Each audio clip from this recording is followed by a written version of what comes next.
Hello and welcome to tonight's episode of Get in Tune. I'm Michael Gracia, as usual, and I got a fun episode tonight. I got a friend of mine from a few years back working.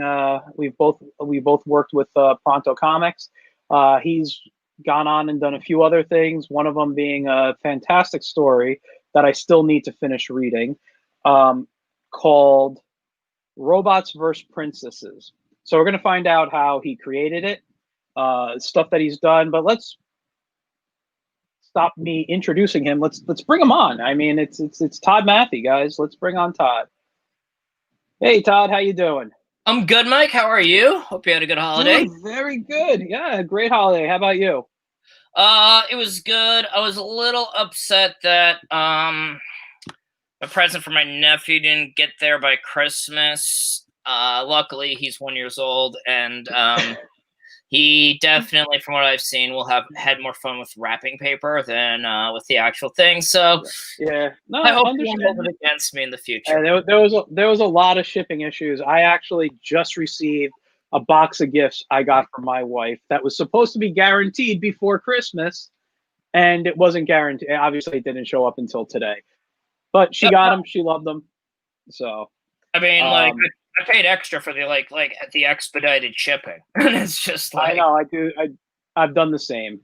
So I just want to excuse me. What was I going? Oh, sorry, I sidetracked for a second in my head here. So everybody who's watching, down below, scrolling as usual, is the contact information for Todd, or my usual guests, whoever they are. Todd Matthy, at Todd Matthy on Instagram. He's going to be starting to post some original content on there, comic wise. We'll talk about that as well.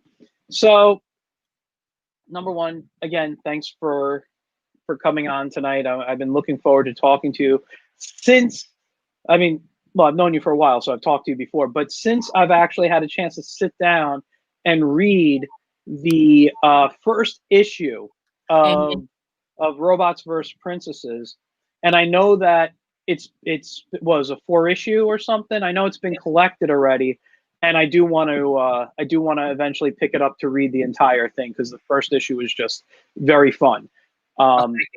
And I will eventually get to it when when I have the extra cash to pick it up. I saw it; it's on Amazon, I believe, and you can get it a few other places, your local comic shop, hopefully.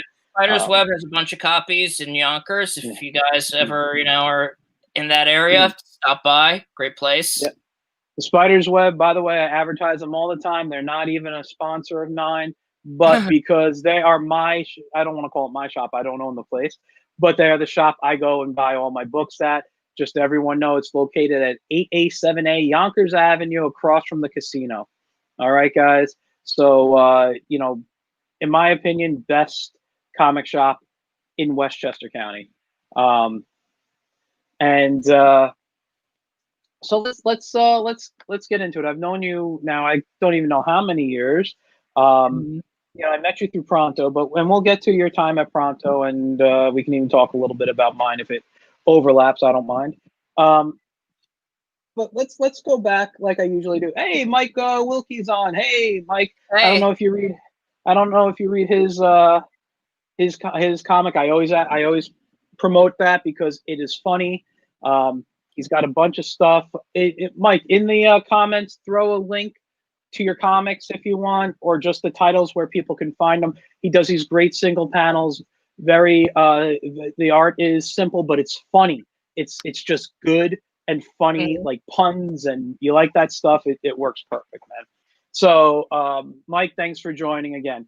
So, let's go back and talk about your, I don't know if you want to call it your first experiences with comics, but what got you into comics? Was it always a childhood thing, later in life? What was it? Good. I guess it always was. My father used to get me, he'd go by the newsstand, from work, come home, find an issue of Superman. It was $1, pick it up, bring it to me. I remember it was the Superman in Exile storyline. Because he had the air mask on, and my dad like, you know, and I liked it. And he showed me an air mask, which was, you know, the things we're wearing now. So very similar, you know. So that was interesting. But between that and the Transformers comics from Marvel, I would get them, you know, because those were the books I liked. I didn't really fully embrace comics really until 1992 when I was in second grade, when the X-Men cards came out. And you know, right then Image was just starting up, and it was you know, you'd see Rob Liefeld on MTV, you know, doing Levi's jeans commercials, and they're like, "Oh, you made this comic X-Force." I'm like, "X-Force, I know them," you know.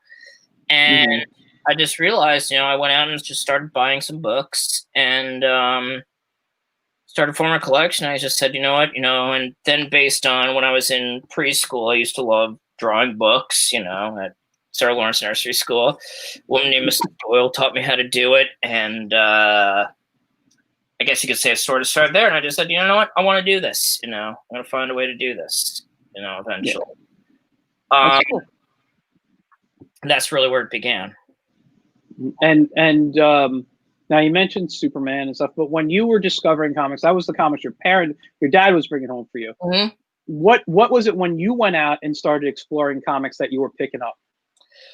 You know, I was picking up X-Men definitely, because the X-Men cartoon had just started up around that time. So obviously, you know, you couldn't go in there without checking out X-Men. It was and I believe at that time they had like an X-Men Adventures comic that was based on the cartoon series. I actually didn't get that much, to be honest. I got the regular books. I remember Spider-Man 30th anniversary issues with the hologram covers I got, and I thought those were really cool.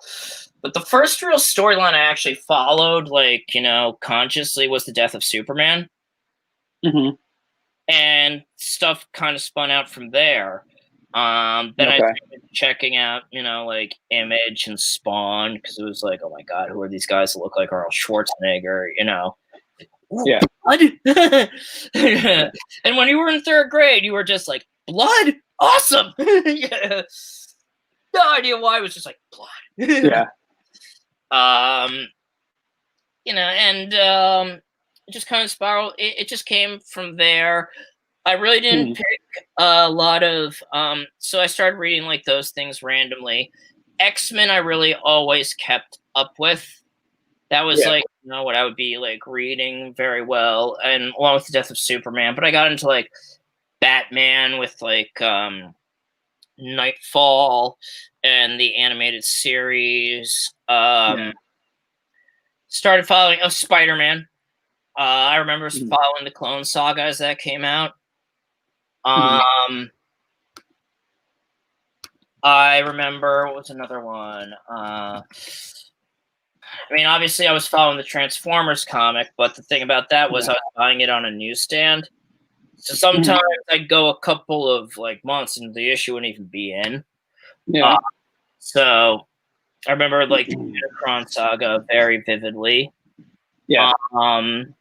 And Onslaught, I remember that storyline very well.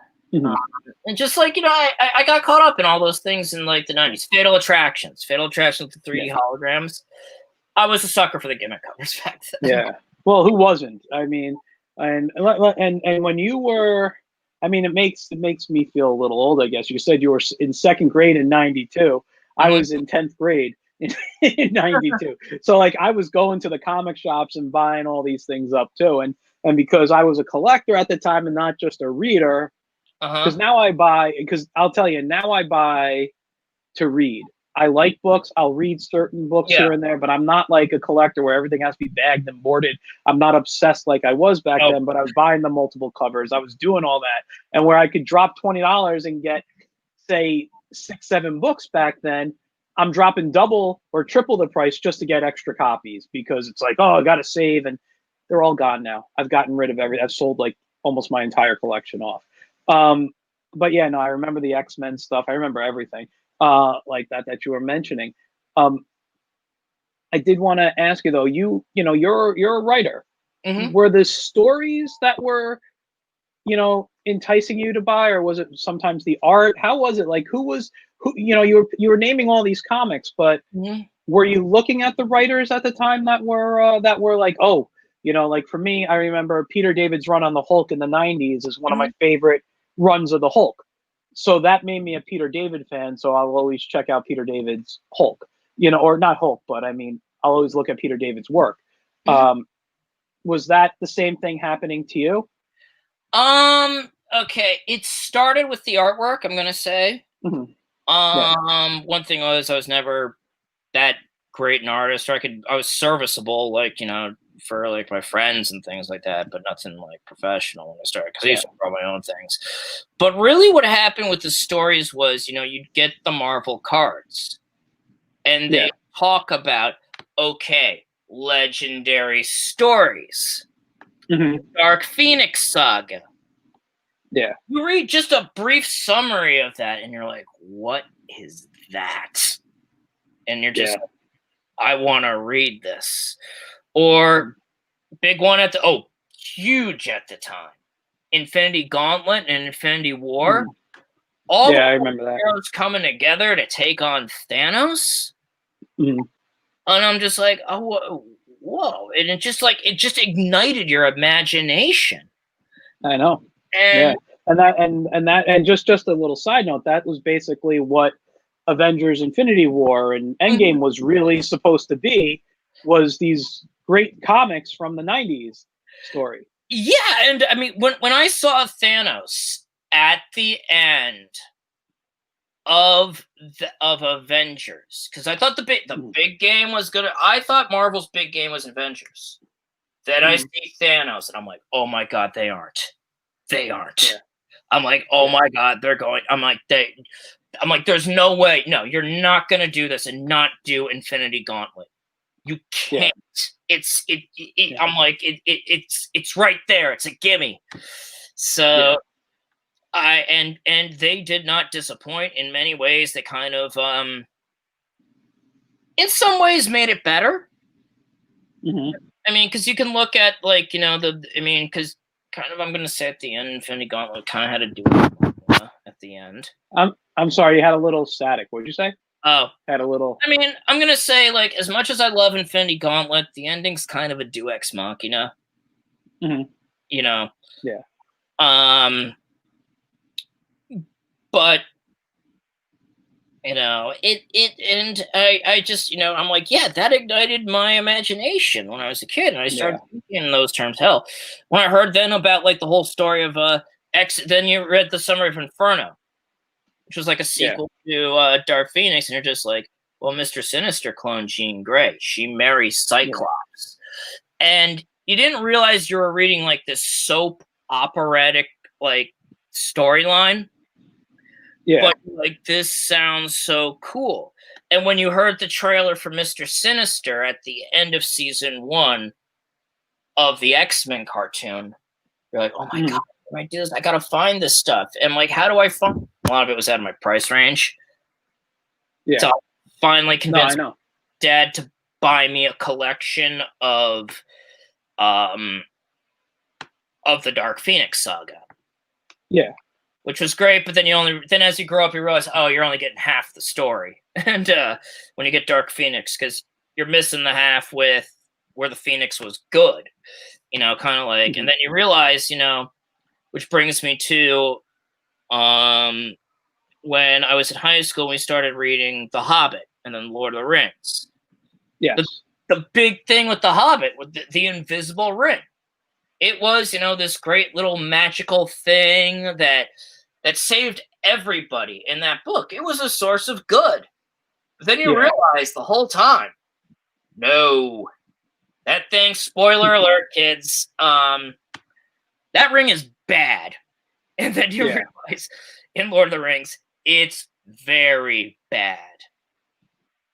And while you could do Lord of the Rings without that, I mean, one of the things about Dark Phoenix that I realized is you don't get the same power out of it Mhm. don't read the Phoenix Saga. Because the Yeah. Phoenix Saga, the Phoenix Force was good.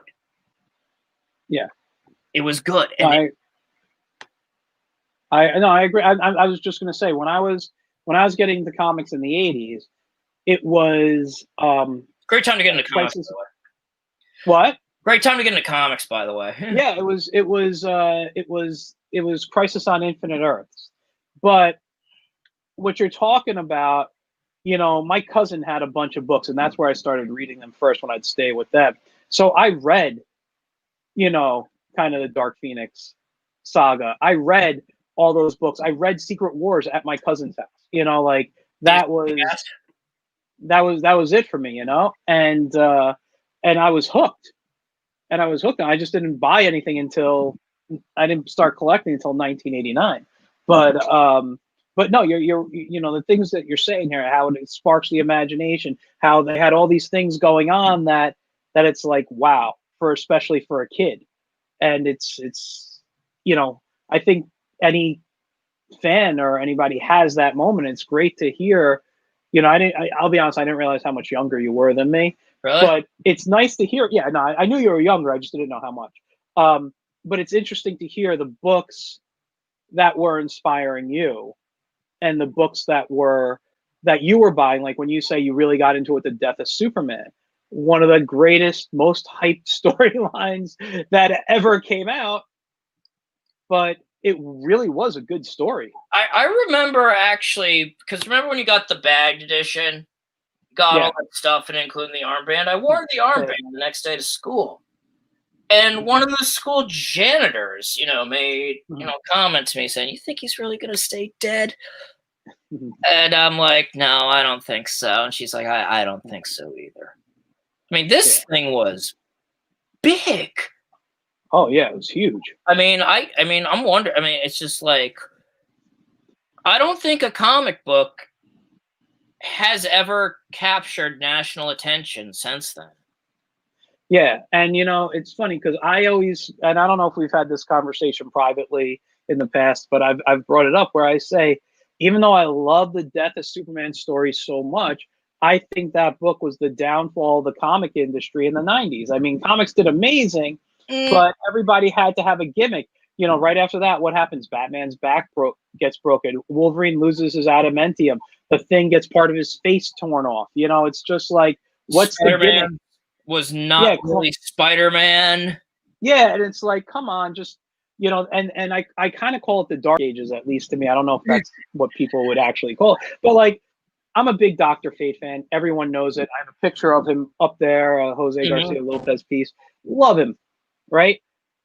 But back then, what happens to Dr. Fate? He disappeared. He's not Dr. Fate the way he knows it. Goes to some guy. The cloak becomes wrapped around, and it's all these bandages. The mask is like melted. He's got the ankh. Yeah, the ankh was burned on his face. And I was like, and he went by the name Fate, and it was the only interpretation of Dr. Fate I haven't liked. And I mean, I'm just like, it wasn't for me. Actually, I actually remember. God, this is bringing back Wizard magazine. Oh yeah, they made a joke about that.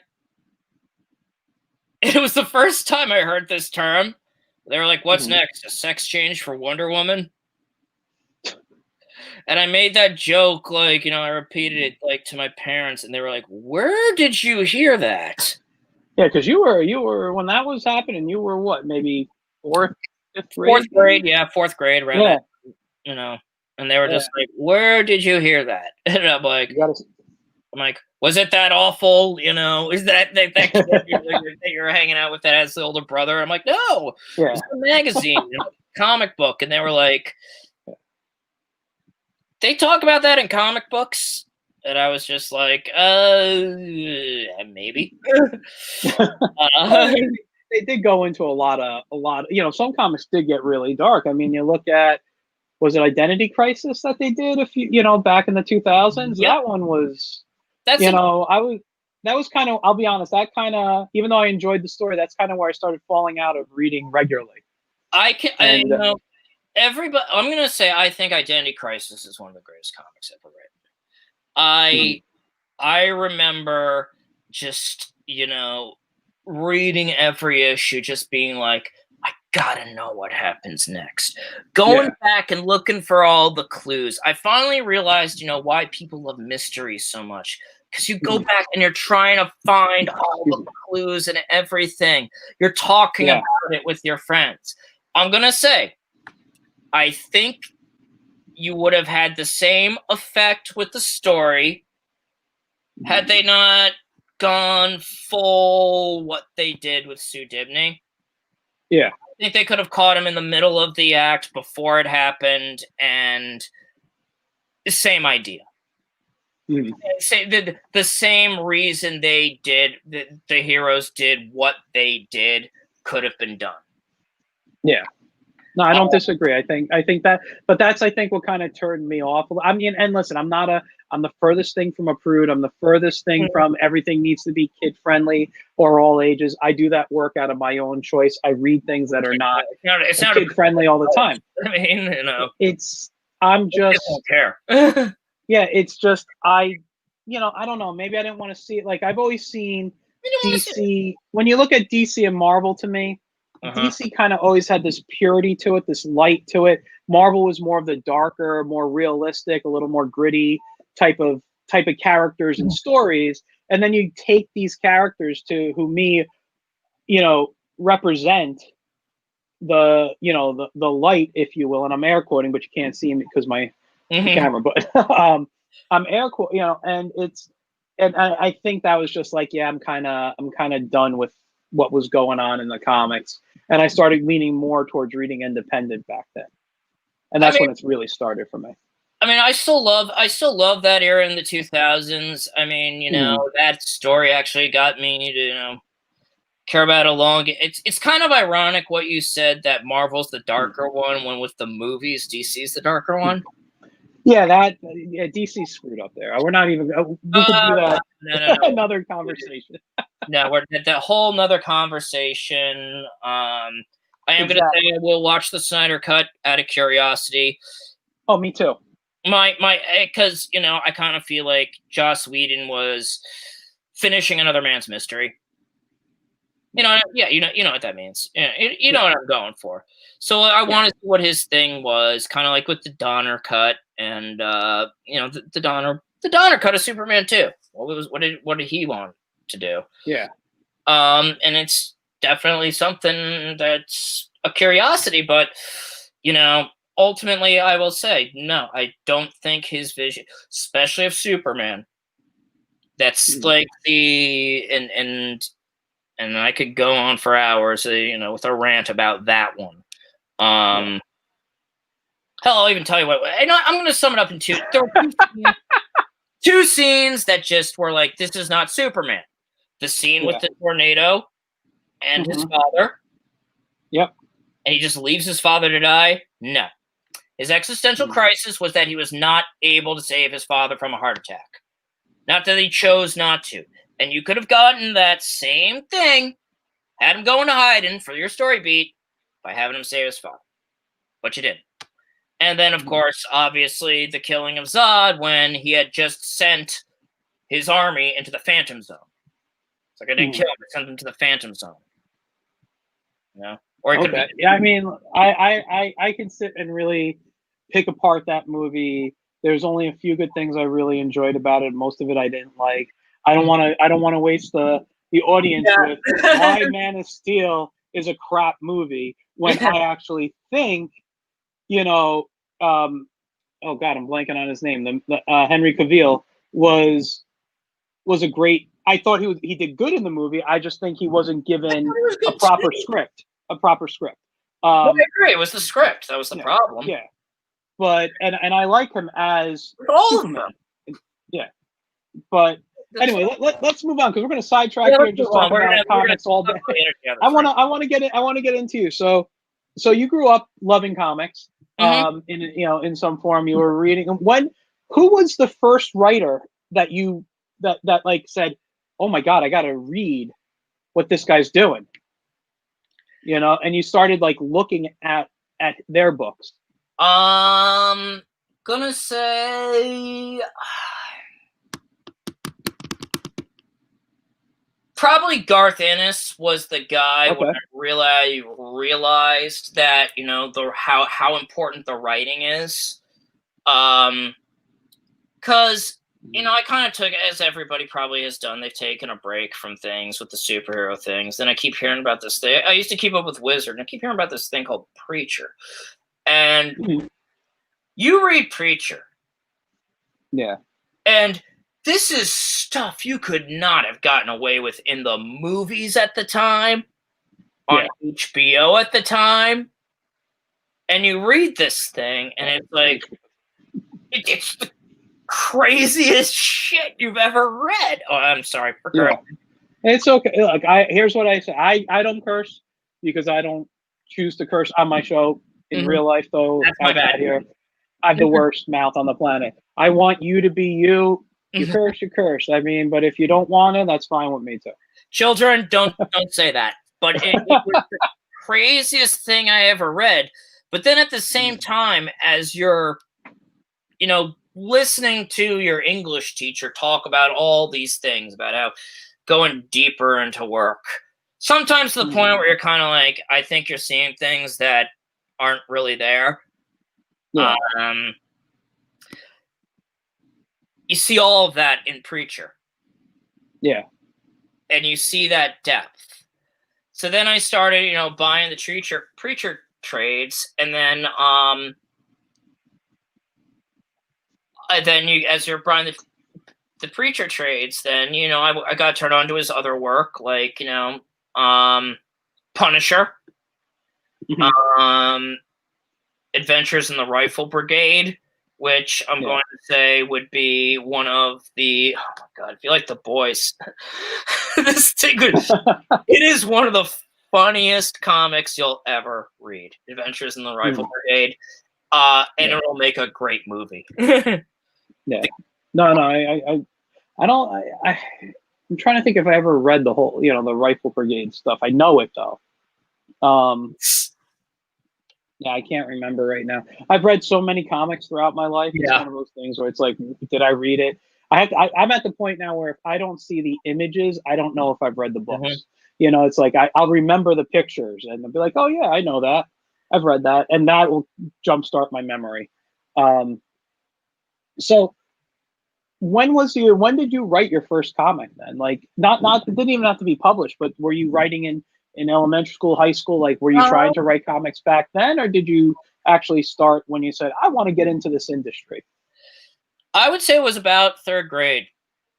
Mm-hmm. Me and my friends thought we'd have a cute comic company, and we just drew things. We made such hits as Beavis and Butthead Meet the Power Rangers. Definitely would probably be sued for that. Although I thought it was pretty funny.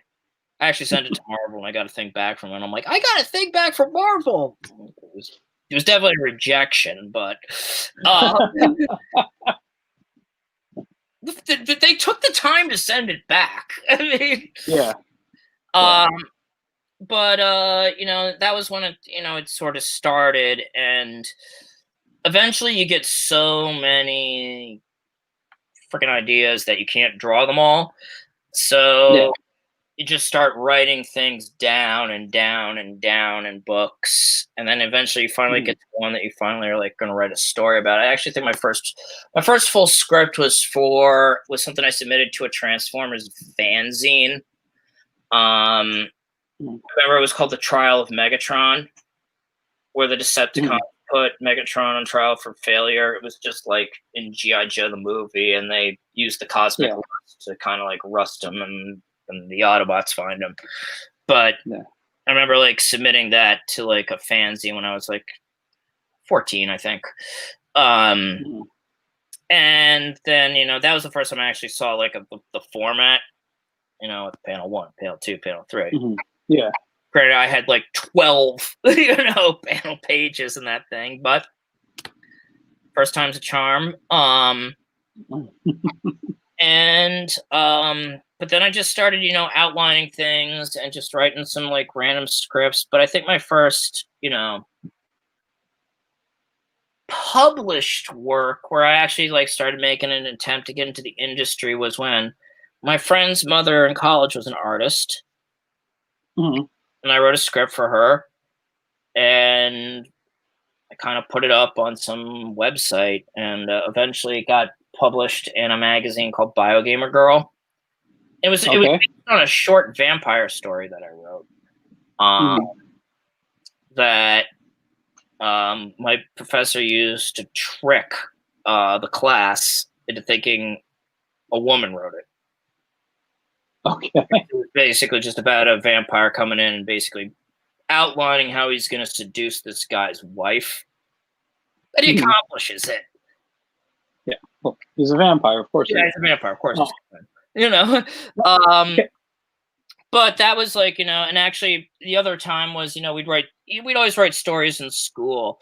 And I think when I heard I had a talent was when I wrote a story. Basically, there was like this, we're given like these things and you could write a story about it. And I picked up, the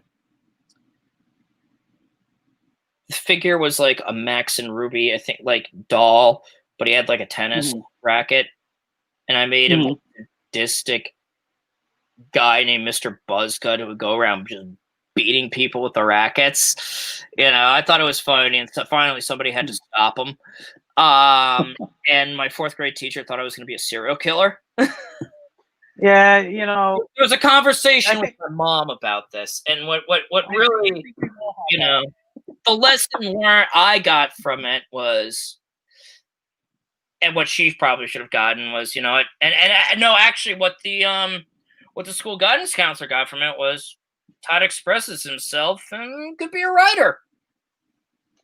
You know? that's the good way to do it. But I think we've all kind of drawn a picture or wrote a story in school that got a phone call home to the parents. I think everybody who is a creative in some way has probably had that happen. Yeah, it's not even the teacher's fault. You just, you know, when you learn as you're a teacher, you know, you kind of have to cover your track. Yeah, no, exactly, and I get that. I've worked in education. You've worked in education. We both know this. I do want to sidetrack for 1 second because you brought up the Transformers a few times. I'm a big Transformers fan. Too. Obviously, Generation 1 guy. You know, I grew up with the original series. Nothing better. And I did read a lot of the comic. I didn't read the entire comic series, but I read a bunch of it. And I remember the first time I got my hands on a European version, it was a British version, I think, of a Transformers comic. And it was the origin where Primus and why am I blanking? Unicron. Unicron. Why am I? Yeah, brain fart right there. But Primus and Unicron are fighting. They open a dimensional rift, go through and land in these asteroids, and that forms Cybertron and Unicron. To me, I thought that was the best storyline ever because that was never shown in the cartoon series. That was never talked about in the American comics. And I was wondering your opinion on that. Do you feel that is more of the true origin? Would you accept that comic based? Not, it doesn't have to be TV series, but do you accept that as the origin of Cybertron? And it's Primus trying to build itself and give life to know they need to stop Unicron eventually? Oh, you're okay. You just opened a can of worms that I'm trying to reconcile.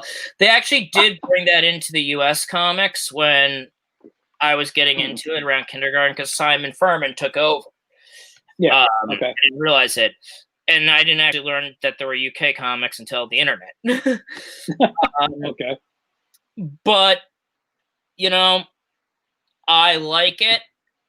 But at the same time, I do like the fact that they were built by the Quintessons and were originally like a slave race who rebelled.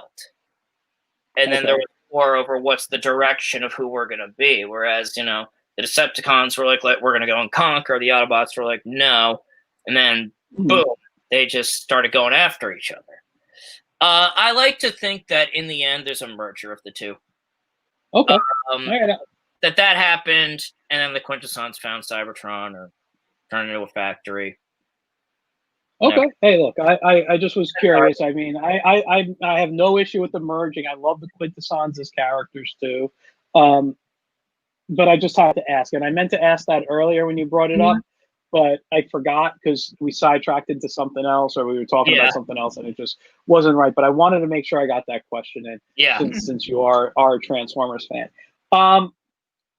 Okay, so when you were getting into starting to make your own, like now real, like I know you were doing the thing with your friends, mom, in college and stuff. But like when you were really trying to start, like, I'm gonna make comics, they're gonna be books, I'm gonna sell them at shows.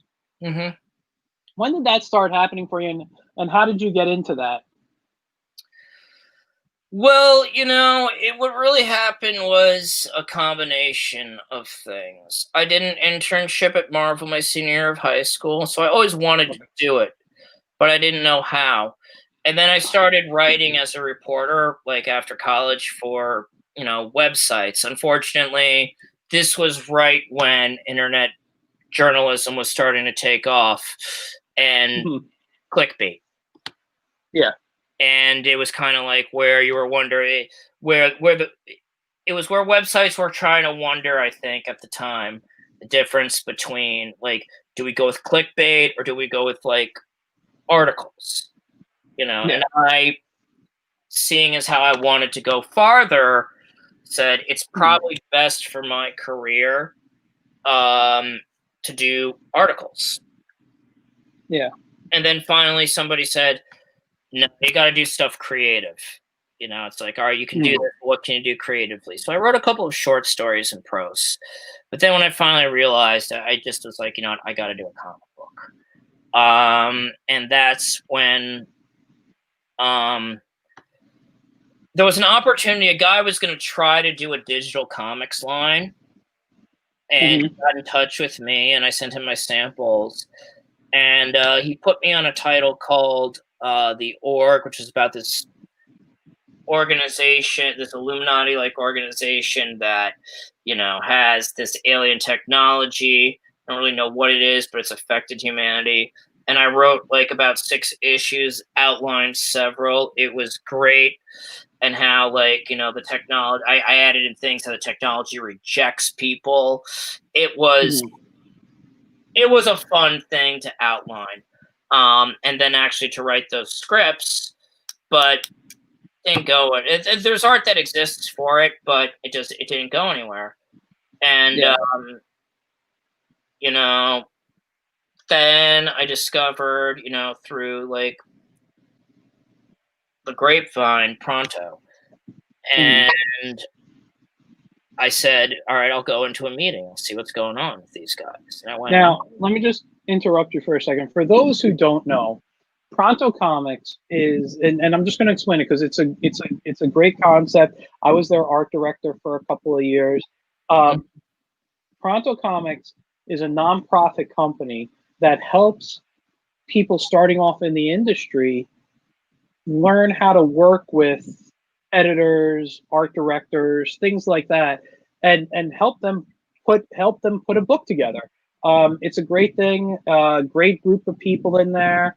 The only reason I'm not with them right now is because I had other stuff I needed to do that took priority over it. I'm still in contact with all of them. They're a great group of people. I'm trying to get a group Pronto show on here one day, but scheduling and making that everyone can get together can be difficult. So I'm going to try to bring them on this year individually and talk to them. So anyway, you were a writer. You hooked up with Pronto, which has great events, by the way, too. So yeah, continue.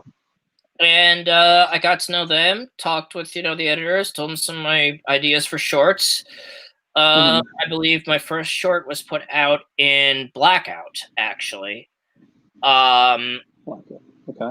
Which was just about a mother during a blackout protecting her kids. And I remember, like, all right, it's my first book. And as I went from there, I started submitting like scripts to them. But one of the things about Pronto is that it's all based on around like everybody's time. Everybody has other things going on in their lives. Yeah. Okay? So sometimes your artist, you know, and this is not throwing shade at anybody, but it could take a while, you know, for an artist to get something out. And I had written this as I was with Pronto. After that, I took a course at Sarah Lawrence. My teacher was Scott Snyder over the summer. Okay. And I realized, and one of the things I had to have was to have a full-length script ready, and I had one. And it was rough around the edges, but I learned not only how to approve it, but also someone in my class, I'm going to throw out the name, Matt Miner. Matt Miner and Amy Chu were in my class. And they had, one of the things I saw with them was they had projects that were ready to go. They had art. They didn't just have something, and it was, and Matt was talking about pitching a book to Shadowline. He had a project ready to pitch, you know, with art. And I realized that I got to have a full-length book.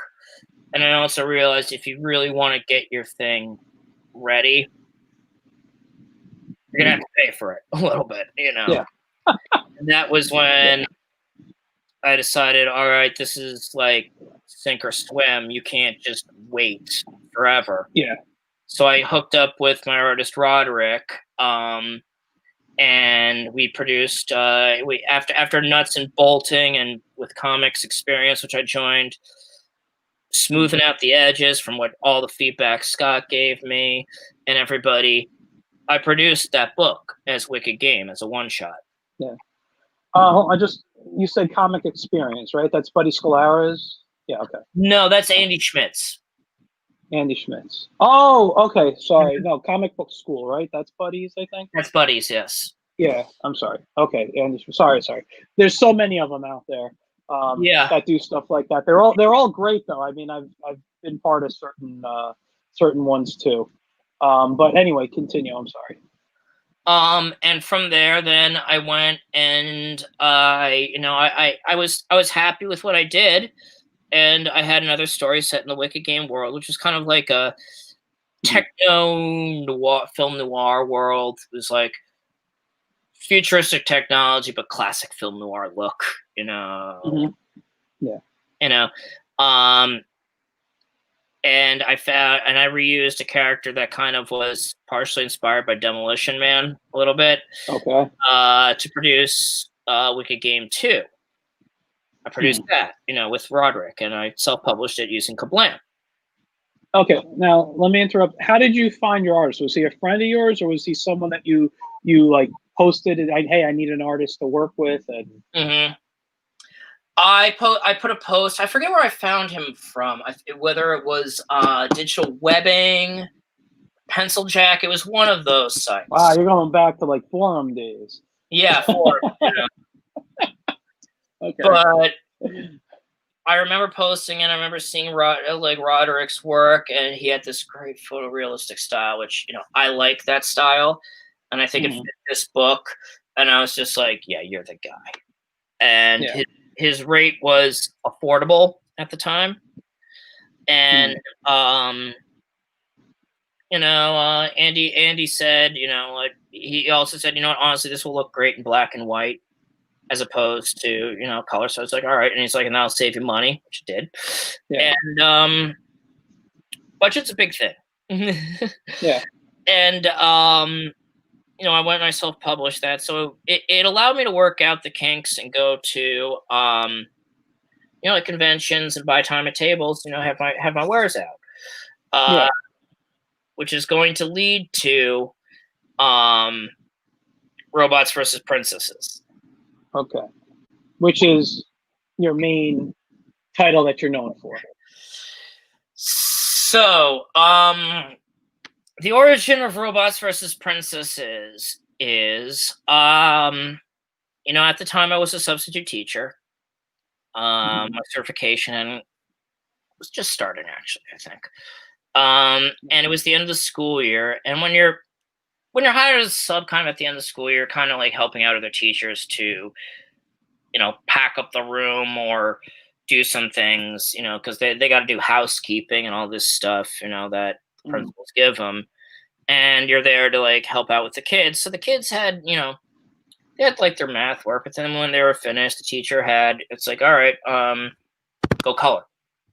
She had 2 pages available. Mm-hmm. Robots for the boys, princesses for the girls. Okay. Saw it, and it just kind of hit me. Yeah. And then the wheels started turning. You start thinking, okay, who are these people? Who is the princess? Who are the robots?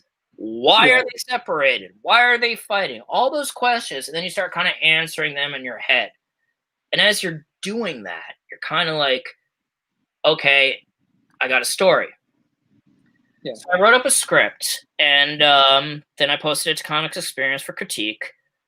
And then I found my artist Nick, because at the time Comics Experience was going to do open submissions at the time, so I wanted to have something ready for them. Yeah. Then through what I call, being in the right place at the right time, I was with Pronto at Mocha that year. And I bought time to exhibit, the Wicked Game books. And I see Rich Johnson. And I had met him before. I had met him at like one of the image parties at New York Comic-Con. Mm-hmm. He was nice to me. I flagged him down to say hi, and we just started chatting. And I told him, like, hey, I got this idea. And I told him about it. He was like, and his eyes went wide. He was like, that's a very good idea. What do you have? And I showed him, like, like the pages. He's like, can you send them to me? I'll put something up about it. So he put on Bleeding Cool, like, my sample, my pitch package. A couple days later, I get an email from Dynamite saying, hey, we want to put out this book. We saw this, And I was like, I dropped my phone in the middle of like the teacher's lounge during lunch when I got this email. So I was just like, oh my God, Yeah. And that's how it happened, and that's how you get into the and then you go through the full process of making a series. Yeah. Now, so you really didn't even have to pitch. Basically it was like, I like this. I'm going to post it somewhere, and someone found you. That is not the common method. No. I've actually pitched the companies in the past. Nothing ever like real came of it. I've had talks where they could have gone longer and whatnot, but you know how that is. Some things, whatever. But yeah, no, the pitch, the going in and talking, putting the package together, showing it to people, that is the hardest part. Oh, that's what I'm doing nowadays with like things. I have written up so many pitches. I've taken like Alex Segura's like class on pitching, which helped a lot. Getting down and boiling down, your idea, into like, these documents. And it's hard to get that in front of people. Yeah. It's really hard to do. And, what's even crazier is that, one of the things I've learned, and if I'm going to say anything to everybody is, everybody says keep writing. So that means even after you've made the pitch, start working on it. Oh, totally. Yes. I mean, because like I've been pitching the series Disciple. I really want to get it done. But I wrote out that whole thing. And because at the time it just felt like it was a story that wanted to be told. And I'm working on another one called Mr. Elliot's War that I've started scripting it out. I had another one, Captain Darkheart.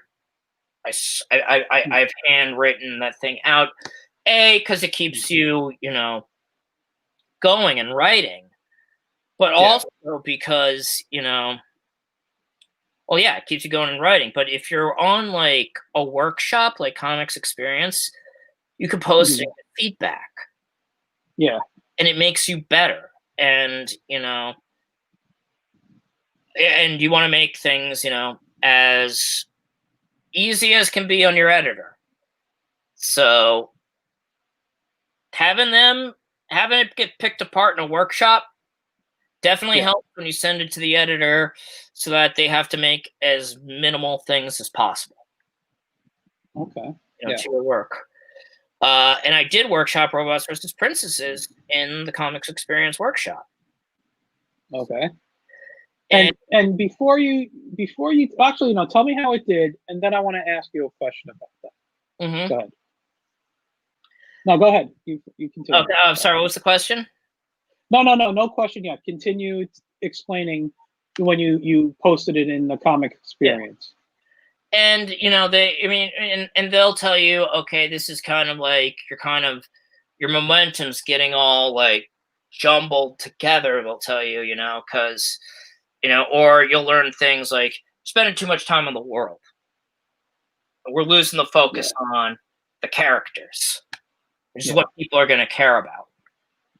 They're putting too much in on this character when they're not the one that's been driving the story. Yeah. And when and a 4-issue miniseries, you got to keep it tight. Yeah. Your focus got to be on, those characters, you basically get in, like, if you want to make your villain, give your villain depth, it's very brief, but you really aren't going to be able to do it in there. That's another story. Well, that's why, I always say, like, I prefer TV shows to movies, because I can get character development in TV shows. When you're looking at an ongoing comic series, you can get character development in that. When you're limited to, say, I'm only doing 3-4 issues, it's a one-shot, whatever it is, there's not going to be much development in there. You really got to get that story out. You got to get go ahead. Yeah, you got to solve A, B, you got to get from A to C in this space.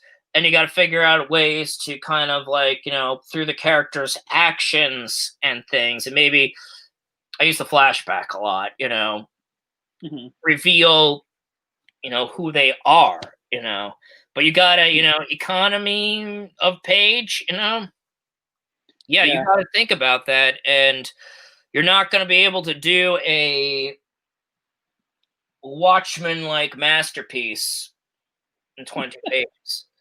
Yeah. Let me ask you, because we've been talking about Robots versus Princesses now, but we haven't told people what it's about. Can you give me a pitch of what the story's about?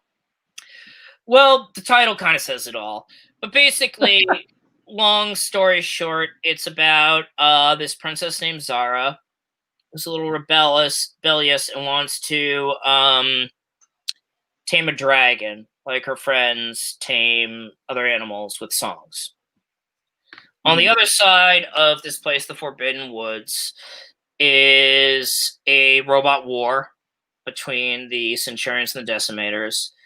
And there's a Decimator who's a little smaller than his other evil robot companions, who kind of gets kicked around, and he runs away. He meets Zara in the woods. The evil robot overlord doesn't like defectors. When Zara sings in the woods, it turns him into a robot dragon. She sings her I Wish song. So Tyrannus is like, this is a threat. Robots invade. Now the princesses have to, fight them after all the Prince Charming, gets, doesn't end well for them. Okay, well, don't Not a spoiler, but it doesn't end well in a funny way, Well, I will. Let me say this, and I know I mentioned in the beginning.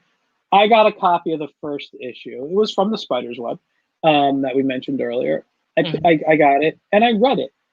And number one, I want to say I love the first issue. I was very upset I didn't have the second issue, and that's why I need to pick up the trade.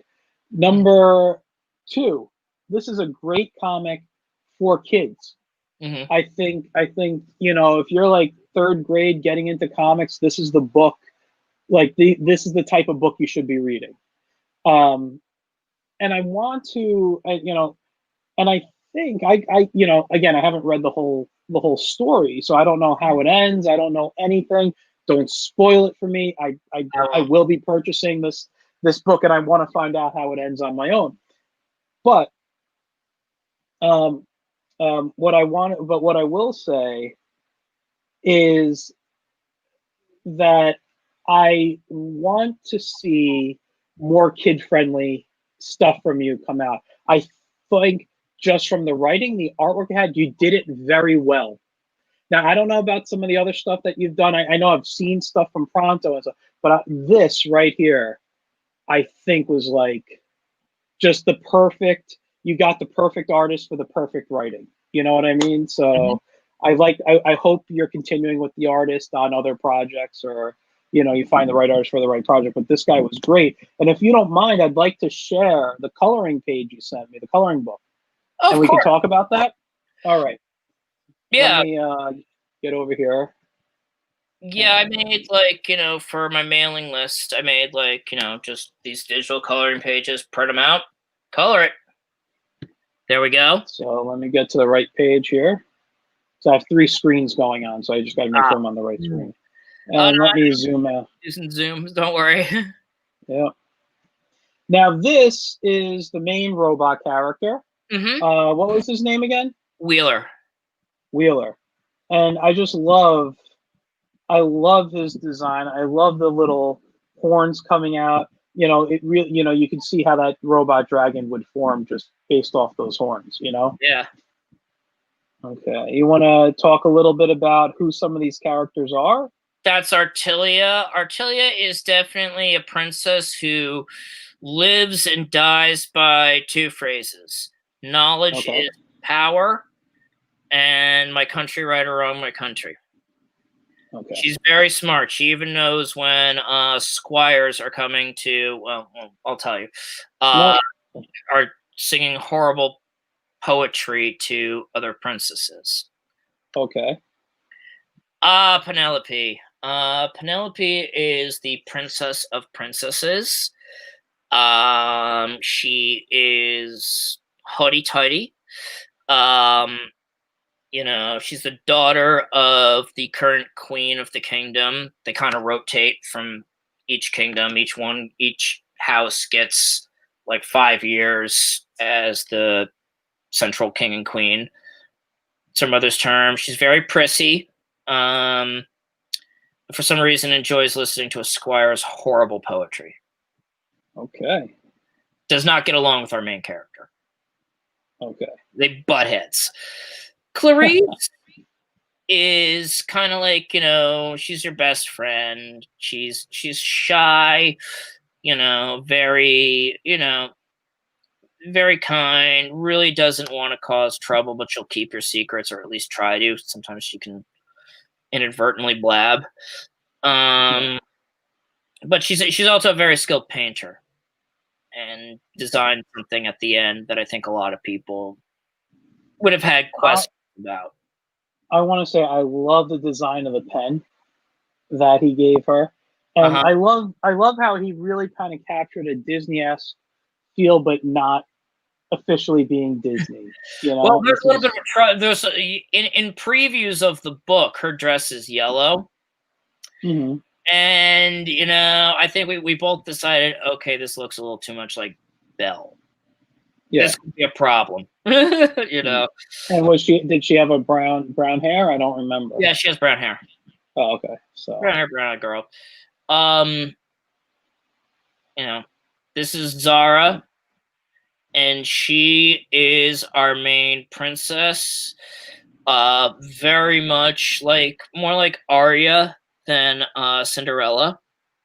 Okay. I always felt Arya would be actually a pretty good character for a kid-friendly book. Problem is, you know, well, we won't get into that, you know. But I wanted that spunk, and if, say, Maisie Williams liked this character and wanted to do something with it, I would gladly carry her bags, you know. But I wanted that, like, free-spirited, let's go, you know. It's like, all right, you know, the danger, it's worth doing. Let's climb that mountain rather than go around it. And that's we're getting some of the robots here. Yep, Wheeler's the main robot. He's He's a friendly robot that got, unfortunately, his design. He came out on the wrong end of the assembly line. He also Okay. smaller. He came out on the side of the evil robots who just, decided to, their leader just decided to kind of kick him around and make him a scapegoat, and he kind of got sick of that, and Yeah. that's why he leaves. And you see him kind of like learning things about, having friends and actually people caring about him rather than Yeah. wanting to like shoot at him or beat him up. Um, and I really felt like that opposite with Zara, who's kind of like a shoot first, ask question later type girl. Had some fun moments, and I felt like they kind of played off of each other very well. Yeah. Tyrannus, Yeah. the big baddie. Yeah. Definitely, if you're a Transformers fan, the Leonard Nimoy's portrayal of Galvatron as just the just ruthless. I'm gonna win. Yeah. Whatever it takes, destroy everything in my path. If it's a threat, it needs to be eliminated. That's him. Like, just an overbearing bully. Now, he has a reason why, which is revealed in the series, but he's definitely like, just the worst type of father figure you could think of. The worst type of captain of a sports team you could think of. Yeah. Just, Okay, sorry. I wanted to ask you now, the designs, was this your artist designing, or were these your designs and you said, I describe him like this, and he's got these sharp, curvy points and stuff, and the artist designed it? Or was this like, did you say, I want you to create what you think is an evil guy? How has the designs come to be? I gave him jumping off points and like photo references. I said, I see these decimators. They've got to be sharp, frightening looking guys. They got to be guys that will, give kids nightmares. Like the generic decimator is based on Frazetta's Death Dealer. Yeah. I was like, think that, like a robot version of that. Something that would give a kid a nightmare. I mean, because in the classic Disney movies, the evil queen, she gave some kids nightmares, I think. Oh yeah, I'm not gonna lie. When I had issues as a little kid when the evil queen from Snow White turned into the witch. I also had issues with who was it, Maleficent, as a kid. Mm-hmm. Those two really, really kind of stuck out as scary. If you want to use the word creatures for me. You want to know who scared me? Who? The Sorcerer from Fantasia. Sorcerer's the actual Sorcerer? Yeah. With the beard and that he always just had that scowl on his face. But he also had, like, I think he had dark, like, black under his eyes, if I remember correctly, in his design. Yeah, I mean, he looked like an evil wizard. Yeah, I could see that. I didn't have an issue with it. I had the issue with the guy, what the heck's his name? The devil character from. Oh, yeah, no, we didn't even get to that part when I was a kid because I was just so freaked out. My parents and now I have a little PVC figure of that little devil character up on my shelf. It's like that stuff doesn't bother me anymore, but as a kid, those things were totally. However, Fox and the Hound and like Old Yeller, you still don't want to watch those. Well, you actually want to know something. First of all, Fox and the Hound always gets me, but Old Yeller I never watched as a child because everyone's like, you don't want to watch it. It's sad. It's sad. Oh no, my mom.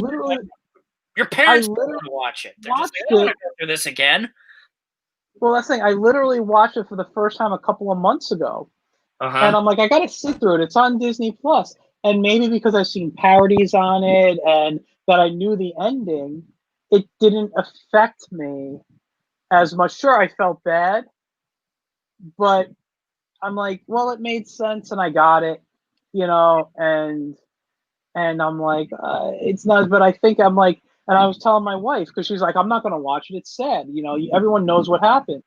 I'm like, yeah, but I've never seen it. So I watched it. And I'm like, I think if I watched it as a kid, I would have been traumatized. Oh yeah.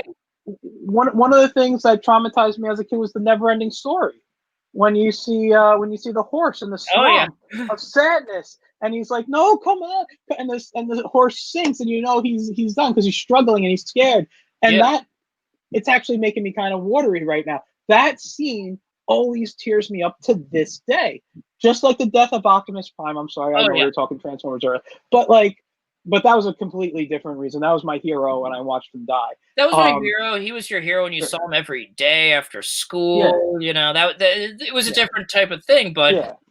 but yeah, like, you know, my friend, actually, I was talking with my friend, and he's just like, yeah, we're starting to show my son the old Disney movies. Then he brought up the Fox and the Hound. I'm like, no. I'm like, dude, your son's 2. Don't. And he's just like, dude, he's got to go through it.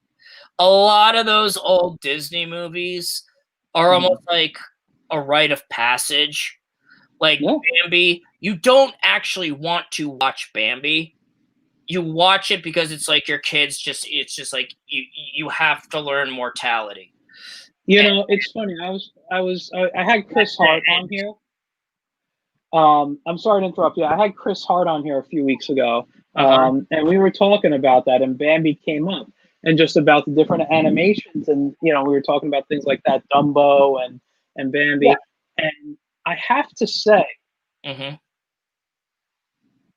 Bambi is one of the most fantastic films I think Disney made. I mean, to me, I think Pinocchio might be visually one of the greatest, and but Bambi, outside of that the death scene, which is one of the saddest things because they're like, "Oh, we got away, mommy, we're safe, mother, mother," and you turn around and like, "Where's mother?" And it's like, but animation wise, visually, I would sit and watch Bambi over and over again. But I think I'm gonna have to fast forward through certain parts in the beginning. I mean, like Pinocchio.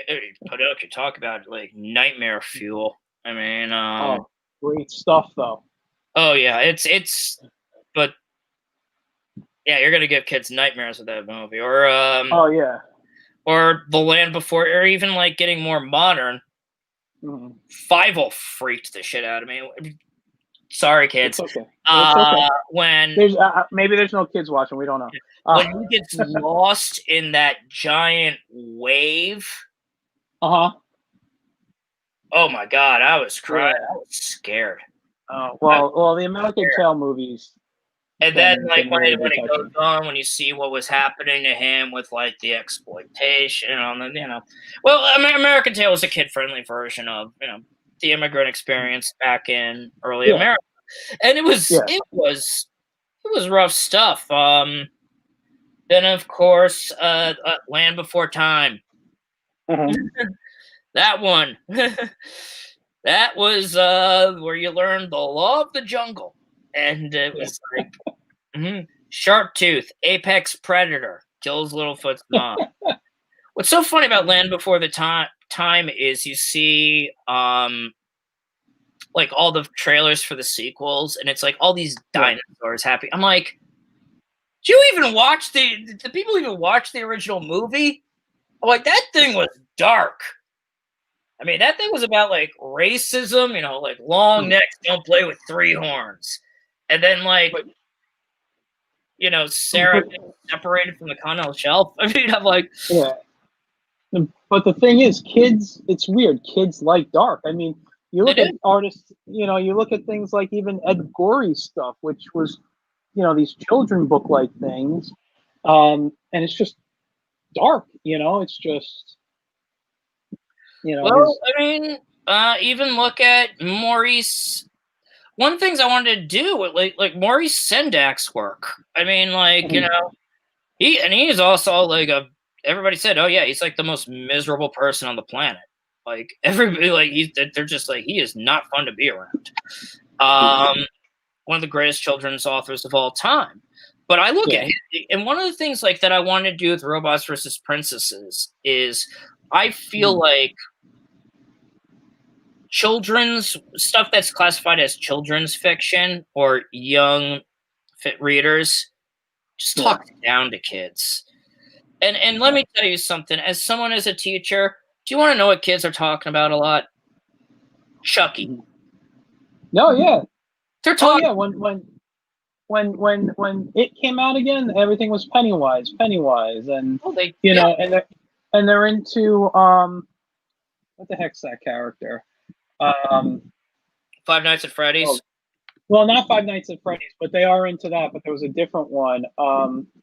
Bendy, and Bendy's all kind of like twisted, and I wouldn't call that a kid-friendly piece, you know. Yeah, I mean, I had a girl that wore a Bendy shirt to school, and I was like, yeah, no, I don't. I mean, I personally don't have an issue with it, but when you see little kids like into it, and they're all like kind of creepy looking characters, it's like, I mean, even going to Cuphead. I love Cuphead. I never played the game, but I love the designs. I love this great 1930s, feel of animation. But back then, yeah, but it was scary, like devils. And I have a friend who I'm like, oh man, check out this stuff. It's all Cuphead. He goes, I can't look at that type of stuff. Scared him, he said, like, because they had all these animated devils and darkness and all this. And I was like, yeah, but that was gorgeous animation. And you can't appreciate it. But at the same time, when I see this stuff, and then I see like the books that some of the kids are reading out, like the more modern books, I wanted to say, not the classics, like like Charlotte's Web or things like that. Everything is like homogenized, sanitized. It's all like politically correct, and I'm going to clarify what that means. That means basically run through every single like activist group to make sure, oh God, nope, can't have that. People who have no concept of story, and or you just like, we can't have this in there. They're there to be like almost like saying you can't do this, but then when you're running it through every single one of them, it's like, what do you have? The kids realize this, and the thing is, publishers, I feel like in general, are doing these things where honestly they're more worried about how the kids' parents are going to react rather than what the kids want. And that's a problem. It's well, I will say this. I just want to add this. Publishers worrying about what parents are going to say. Parents are the ones dishing out the money for these things for the kids. So they got to be like, hey, you know what? Even though kids might like this, we can't alienate the people who are going to be spending the money on it. But that's me playing devil's advocate there. But then it's almost like at the same time, you know what your kid likes. When you have like second graders, sometimes as young as kindergarten, talking about Deadpool, you gotta start. I get a little. Maybe a reason why kids aren't reading as much is because maybe our stuff, the stuff we say, oh, you should like this, is stuff we want them to like rather than what they like. And what I did with Robots versus Princesses was with those sharp designs for the villains was I wanted to bring back that dark edge, but taking and telling like a story where people get hurt and things like that. But at the same time, we're not going to have like arms and limbs coming off, like gratuitous violence. That would be blatantly like, there's not going to be any sex in this thing. We're not going to curse, We're not going to have that. We're not going to have profanity, gratuitous violence, really anything related to sex. Because I know those are no-goes. And I wouldn't, and I didn't even attempt it in this book. But at the same time, it's just going to be like, you know what? There's going to be some tough parts in it. But you got to. I mean, I've always said my rule for working with like all ages is basically, if you wouldn't, and I know this is a sci-fi movie I'm going to use as an example, but it could be anything I'm drawing. If it wouldn't be in Star Wars, it won't be in my book. Like Star Wars is basically, and I'm talking about the original stuff, not the other stuff, but the original trilogy. If you wouldn't find that level of storytelling in there. So like, okay, yeah, you see Luke's arm get cut off, but technically, do you really see it? It's just a slice, and then really you're seeing the hand fall. You're not really seeing, if I remember correctly, you're not really seeing his limb get cut. You Right. know, There's no spurt of blood coming out. yeah. Well, it's cauterized by the saber at the same time. Yeah, all right. But you know what I mean. But yeah, but I mean, like, I use that as my level of, would I see this in Star Wars? And if I say yes, then yes, I put it in. If I say no, like, I also come from a less is more theory. I'm a big fan of Alex Toth's art. And for those who may not know, watching, he designed the characters like Space Ghost for Hanna-Barbera, Birdman, the Mighty Mightor, all those type of characters. I love that simplistic design. And I'm also a big Kirby fan who did eventually have this simplicity, because he for all you people who love Thundar the Barbarian, he was the character designer for that show. And I just got this in the mail today, which is one of my all-time favorite Kirby books. Great stuff. Great stuff. I just reread The Eternals. I'm telling you, it's like a new concept on every single page. I mean, he just... But that was the thing. These artists knew, and I'm not saying anything anti any of the artists now, just talking about those guys in particular. They knew design. They knew, even though sometimes Kirby's work does look very detailed, it's only what's in there needs to be in there. Everybody talks about how he created this stylization of muscles and things, but they were just a reference language for him to kind of show, I'll put this line in and that'll be the bicep so that I can get on with the drawing, and he did all these amazing things. And Toth was one of these people, from what I understand, who overdrew and then would take out all the extra details and only leave what is needed. Well, yeah, because, but with Toth, the problem with him was people had to draw that stuff. Now, granted, Hanna-Barbera's style of animation was, you'll have the chest and then the arms would only move, Yeah. But you still had to draw that, Yeah.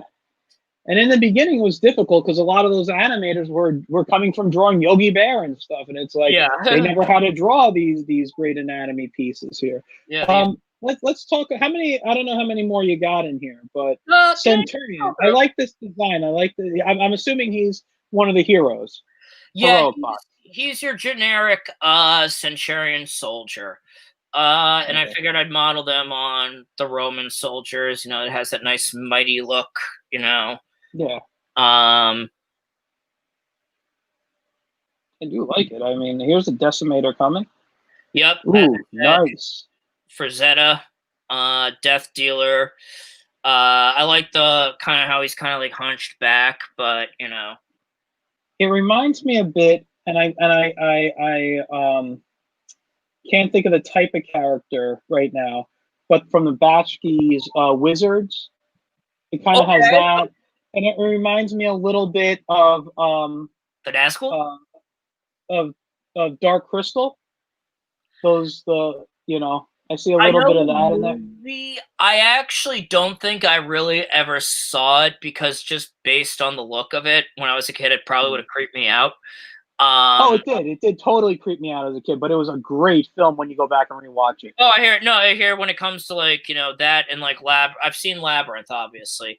That was like, really, those were like Jim Henson's, like, where he really wanted to go with like puppets, and Muppet technology. Yeah. Yeah. This is nice here. Gunner, I loved writing Gunner so much. Gunner is our Ironhide. I was just about to say he's totally Ironhide right now. Oh yeah. That's the voice that's going through my head right now. His voice is John Goodman. He speaks that, "Don't worry, I got this." Yeah. Loves his big giant gun. He's the big burly soldier, loyal soldier to a T. I always felt, like, one of the things, like, if I had, and actually originally the plan was to I originally planned 6 issues till someone said, no, make it 4. That they won't greenlight unless it's 4. I actually wanted to forge a friendship between him and Penelope because I just love the idea of the prissy princess with the big burly, shoot first, ask questions later. Yeah.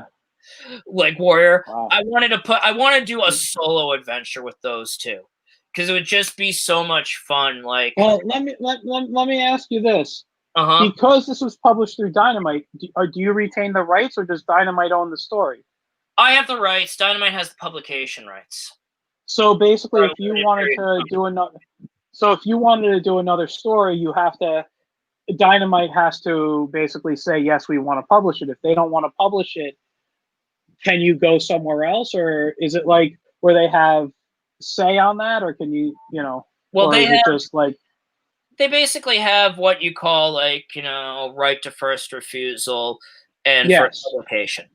And that's how long, and they have it for a set period of time. Like with how like think about how Danger Girl went from Wildstorm to IDW.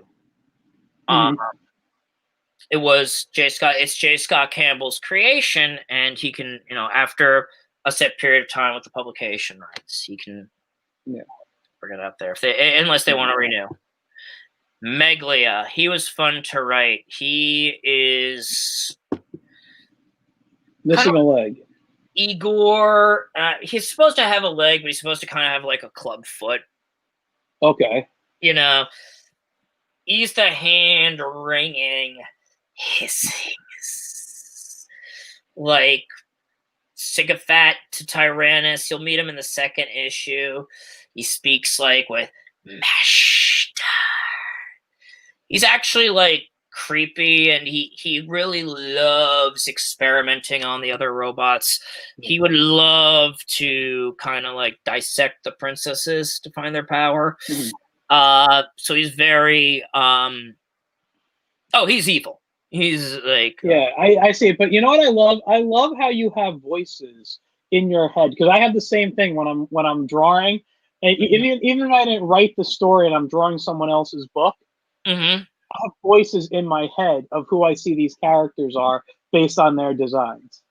And I bring that speech actually into the book. Like when you read Meglia, he's a guy that like honestly like it's fun to read out loud, because I write. One of the things I loved about Garth Ennis's books is that when he wrote Cassidy, he wrote it with that accent. So like you read it out loud and you're kind of talking with the Irish accent, and I love that. So you can kind of not only hear it, but as you're reading it. And I wanted to do that with, the characters, because it makes it more fun. And young kids' books, if you're reading with mom and dad, they're meant to be read out loud. Now, can I say this, since we're talking about reading out loud? I happened to be on YouTube one day, and I typed in robots versus princesses, and I found you reading the first issue to people. Yes. And it was maybe about a 12, 14-minute video, whatever it was. I don't remember how long. But I sat through the whole thing because you did voices for each of the characters. And it is one of the most enjoyable things I've watched on YouTube in a long time. So, number one, everybody watching, after this is over, go YouTube Robots vs. Princesses. We'll post the link. and totally watch it. It's the first issue. You'll get a great feel for it. But what I wanted to ask you is, I don't want to say why did you do it, but yeah, why did you give the first issue away for free like that online? Well, when the trade came out, Dynamite actually gave the first issue to The Beat to promote the trade. So I figured, if it's out there. And then, it came about because my friend Adam is a film editor, and my friend Marta worked in fashion, so she kind of had this little studio, and she liked it. she liked the ideas, and she's just like, there's so much more that can be done with this. And I'm kind of like, she'd heard me do voices before. She's like, why don't you do that? And I'm like, all right.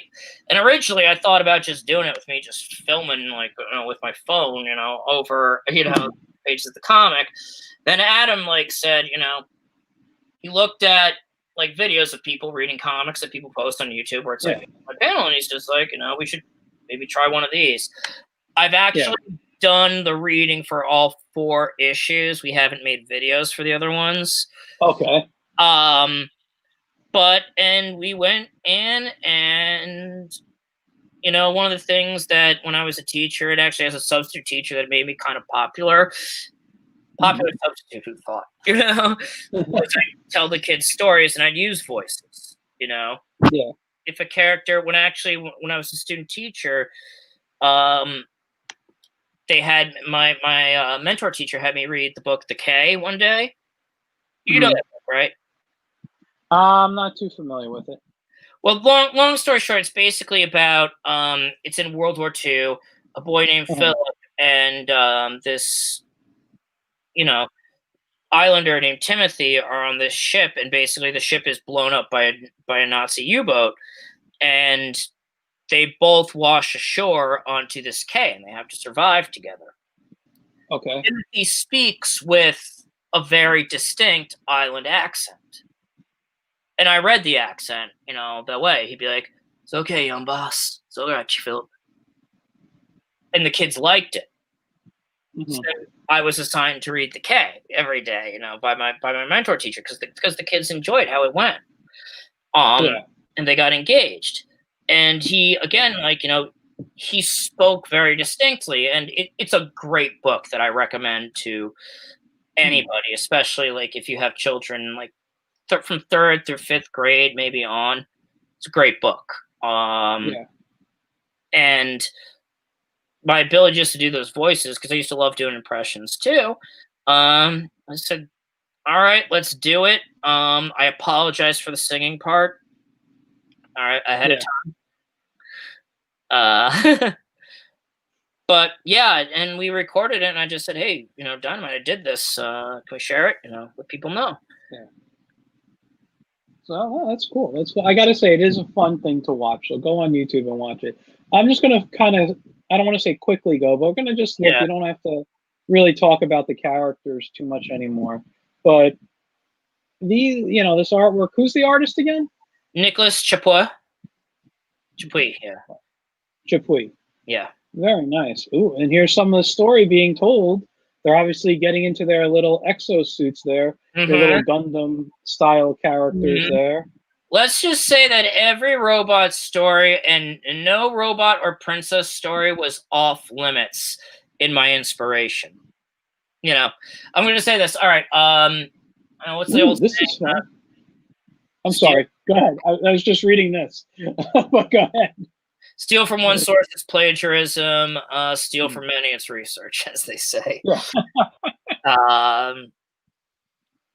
Yes, this. When the pandemic happened, I made a little script that I wrote just to kind of amuse myself.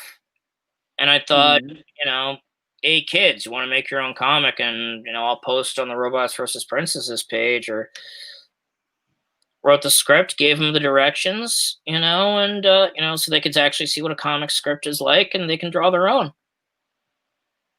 Yeah. So how many pages is this? 5.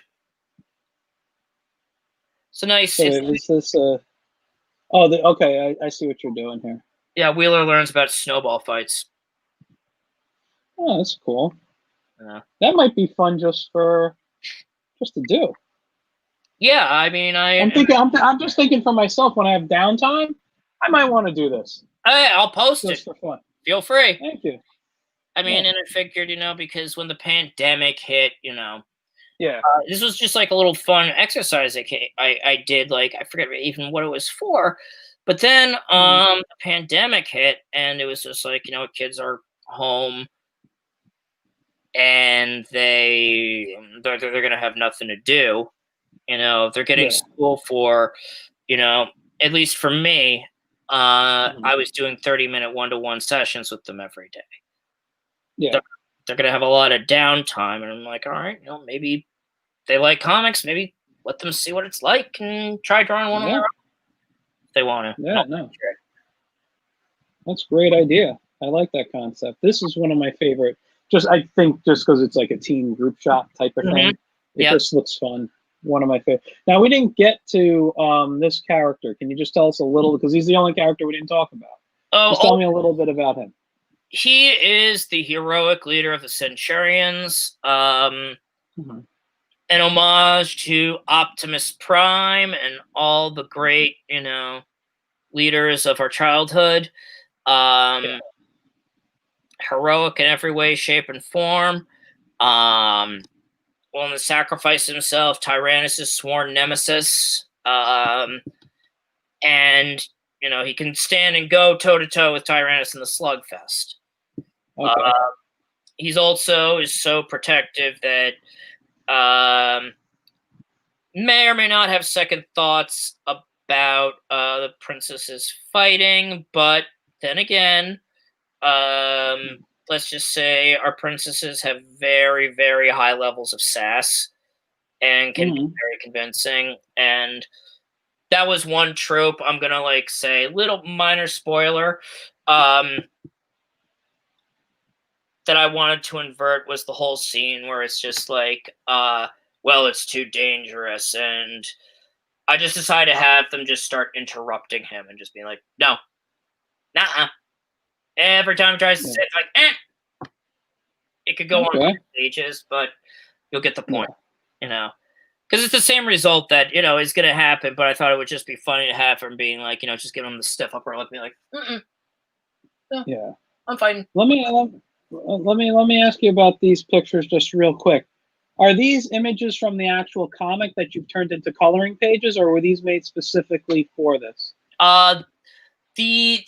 The profile images of all of the characters, those were made specifically for my mailing list and as a gift. But the action shots, the group shots, those are actual pages from future issues. Okay, and the only reason why I'm saying is because I've made a lot of coloring pages in my time, and this being 8.5 by 11 paper, I could see the scale of what it would be like scaling down an actual comic page. I mean, I'm not saying it's bad or anything. I love it. I love the artwork. I just think it's fantastic. I was just curious. Tell you, I have no idea how to do the scaling stuff. I mean, I'm just people say that to me, and I'm just like, Oh no, that's why you got the artist. I mean, hey, look, it looks fine. I'm not saying it's bad at all or wrong in any way. I mean, everybody does it their way. I was just curious because I noticed how it's scaled down. I can tell that it was drawn at 10 by 15, on 11 by 17 paper, or at least digitally that way, Yeah. So this is some great stuff. So, we've been talking for about an hour and a half. I'm going to wrap up in a moment. And before I do, I want to ask, what kind of stuff are you working on right now that you can talk about? I know you mentioned a few things you're trying to turn around and pitch, or looking for places for some place to have a home at. But what's wrong with it? I'm sorry, but what are you working on right now that you can talk about that you think the audience would be interested in hearing about? Well, what I want to do right now is post some shorts on, I feel like the thing I can get immediately too, and that I'll have complete control over, and I can actually maybe get out, in turn around in a reasonable amount of time, are some shorts on for Instagram. The first one is one thing I guess everybody should know is I'm a huge wrestling fan. And,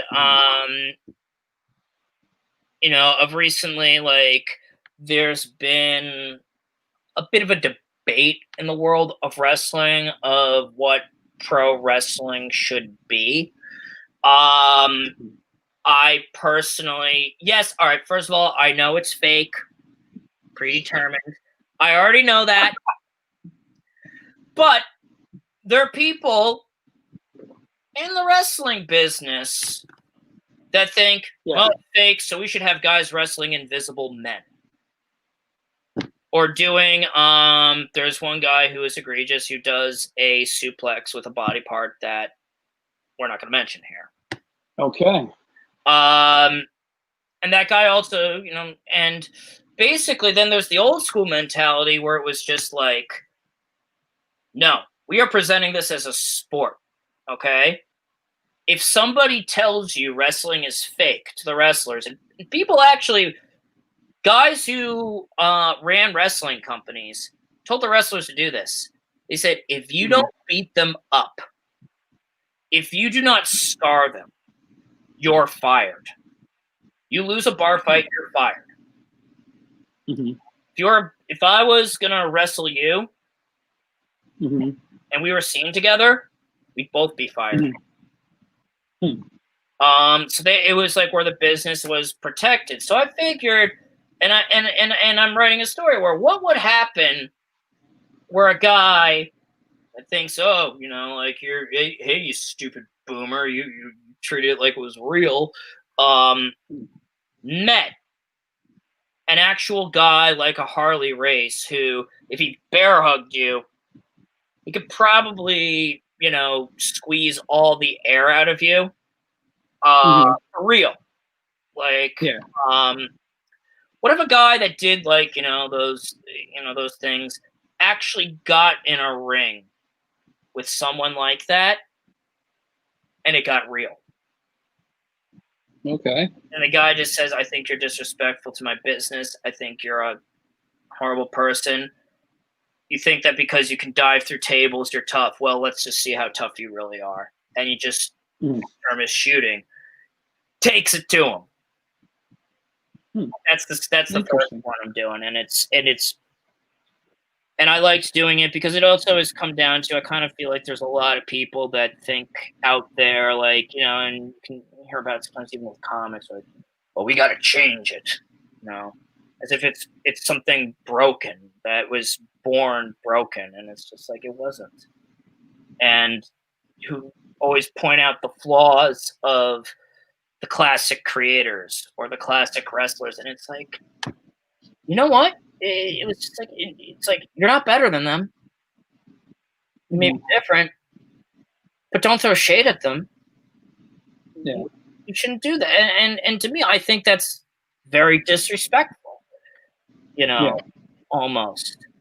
You know, comics are out forever. I mean, okay, things happen at different times, and I understand that. But at the same time, when you're throwing shade at the person, you know what? I the only thing I'm going to say about that with comics, but I do want to get to your Instagram, is that I think a lot of the people reading mainstream comics are not happy with what is going on because they feel they're being preached to now as opposed to before. And that's what's now. I haven't read really any mainstream comics in a while. Every now and then I pick one up if I'm interested. I'm more of an indie guy. And I like indie books. I draw indie books. My friends are indie artists. I mean, I have friends who work in the industry of mainstream stuff too, but I mean, I'm friends with artists, and even and I won't name any names, but a lot of the mainstream guys I know read mainstream just to keep up with what's going on in the world they work in, but they tend to lean towards indie books that are doing things differently, for enjoyment. And I'm not saying that's true of everybody. But a lot of the ones that I chat with. No, I mean, I agree. And it's, you know, because look, I grew up, I love Superman. I love Dr. Fate. I love Green Lantern. I got my Green Lantern shirt on right now. Yeah. You know, I love it. But I just can't read what's going on today in the stories. I just can't. But if I see a character that an indie guy made that has similar abilities to Green Lantern, I'll check it out. Obviously, it was inspired by it. As long as he's not ripping off Green Lantern, excuse me, I'm fine with reading a new take on something. I mean, because that's all things are. I mean, you look at video games, Mario comes out, it was huge. They give Sonic. What does Sonic have that Mario? It's the same freaking game. No, faster. It's just yeah, no, you move exactly. faster, different puzzles. You're collecting rings instead of coins. Somebody took what Mario was doing and said, "I'm going to put my own take on arm thing." You know, he's like, yeah, you know, yeah. And you know, wrestling I was never really into much. I mean, don't get me wrong, the '80s was the year. You know, they even had the Saturday morning cartoon, Hulk Hogan's Rockin' Wrestling, that I watched, and you know, I watched some at night, but I never really got into wrestling, so I didn't know any of the stuff that you were telling me was going on in the wrestling industry. But I do know a few wrestlers from doing conventions, and you know, all nice guys that I know and have met, but yeah, I didn't know this. Now, going on Instagram, are you looking at posting, like, let's say you have the story you just mentioned, let's say it's 8 pages long. Okay. Are you going to post 1 page a week, or are you going to post all 8 pages at the same time and then wait until you have another book done? Like, what's the plan? Are we going to, like, if I was to go on your Instagram, which, by the way, everybody, it's down at the bottom, but if I was able to go on your Instagram right now and look, and let's say it was up, am I reading the entire thing, or is it more serialized? You're gonna be able to read the entire thing. Okay. It's gonna be those 8 pages, and it's gonna be put up in. You know how Instagram lets you put things in order. It's gonna be done with that, and you'll be able to scroll through it. You know, just swipe right and read the whole thing. Okay. I hope to eventually. I've written a script that has been written to serialize eventually. Okay. Right now, I've got a couple of other ones. I got a fun one that's kind of going to be a fun tribute to Jack Kirby while embracing Little Prince and great stuff right there. And Monster Magnet. It's called Home and Black Sabbath, so it's going to be a very it's going to be a cool. It's going to be about just the fun romance of Jack Kirby. Yeah. You know. And that's going to be great. Cosmic Wonder. That's one I'm trying to find an artist for. And another one I have in my head is going to be about a tiger shark that's, let's just say, a bit smarter than. Okay. But also the loneliness of that burden. So those are 3 that I really want to do. And then I've typed up this, it's kind of like based on kind of like sort of like a fanfic or whatever that I did when I was like, that I used to have running through my head when I was in high school. Kind of took that world I created and just told a little small story in it and compared to the big grand tapestry, which I'd love to one day to do, but it's pretty grand and it's not something you could really give out on. Take a lot of years to do. Yeah. But yeah, I could tell this small story, and I'm hoping, like, if there's enough of a response, I'll serialize that in 8-page chapters. So, have you thought about doing anything like a Webtoons or a Tapas or something? Not really. I mean, I'll look into it. Like, I keep meaning to look into Webtoons, but it's just like between work, I haven't really, had much of the time. But yeah, I've thought about it. Just wondering what it entails and things like that. Yeah. I'm thinking. I'm getting ready to launch something. I'm hoping to go by beginning of summer. I have a friend writing my story for me right now. In the new year, I'll be drawing it out. It's planned to be a 52-page story, so that each week there's just one. I'll post it once a week. Nice, yeah. And then at the end, I'll collect it with some other stuff that won't be online and turn it into a book to sell. But yeah, so I'm looking into sites. I was going to go Webtoons, but I'm feeling for the type of style I want to do, Webtoons may not have the new format for Webtoons may not be for me. So I gotta figure that out. But I'm on Webtoons quite a bit. That's why I was thinking of doing it. I like reading a lot of this stuff. So before we go, I'm gonna wrap up. Is there anything else you'd like to add? Say something we didn't talk about that you wanted to talk about? No, I think we covered everything.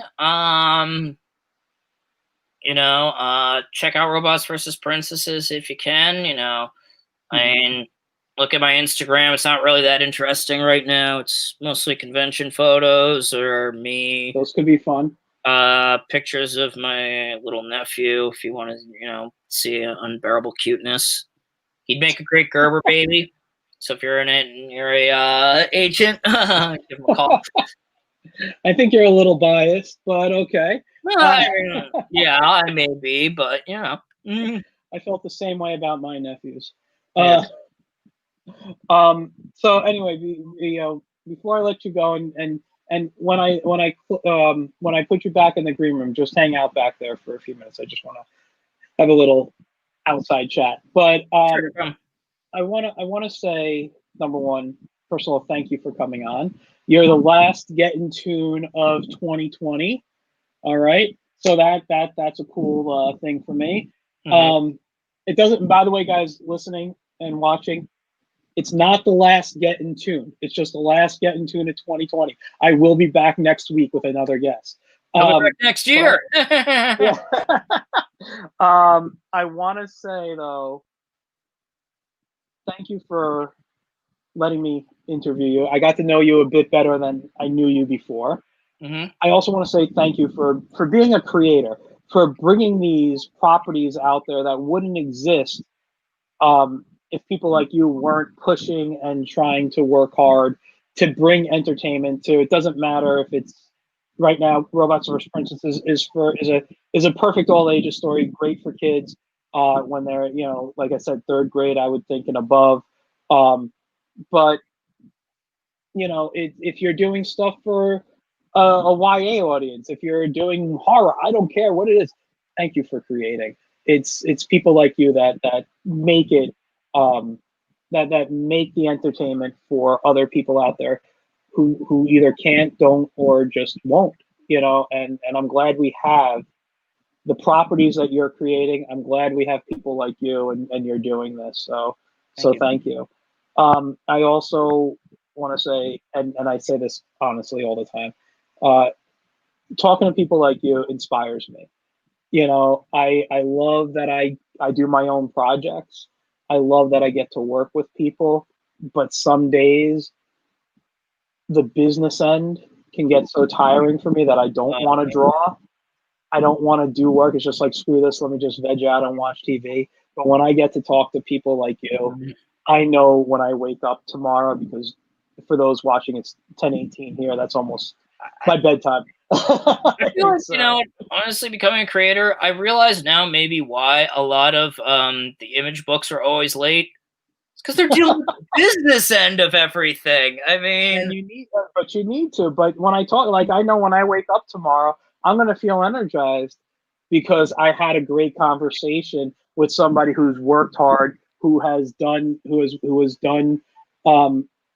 what they needed to do to get their properties out there, to get and they're continuing to do what they love. They just didn't stop on one project, and I think it's great. I look forward. I think I already follow you on Instagram, but if I don't, I will be tonight, and I will be looking forward to seeing these comics getting posted. All right, awesome. All right. Thanks again. I'm going to put you backstage. Just hang out for a bit. Oh, yeah. All right. All right, guys. So that was Todd Matthy tonight for Get in Tune. He has his Robots vs. Princesses at Todd Matthy on Instagram. I really need to say I really did have a great time chatting with him. It was really fun, and I got to learn a lot. I really recommend you guys checking out Robots vs. Princesses, especially if you have kids. If you don't have kids, it's a fun story too. It's collected in a trade. Get it at your local comic shop. I know I can find it on Amazon, but to be honest, comic shops need the business. Comic shops are where you need to be going to. And if you live in the Westchester, New York area, go to the Spider's Web in Yonkers, New York on Yonkers Avenue. All right. I will be back on Saturday on my Twitch channel, which is ToonMaker76, doing my Storytime Saturdays. I will be continuing, it'll probably be on YouTube and Facebook as well, but definitely on Twitch.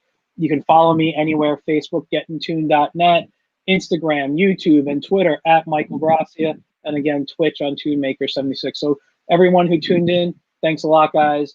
I hope you have a great new year. Be safe. I'll see you guys on Saturday. I don't know if I'll be streaming in between that time, but you guys have a safe new year.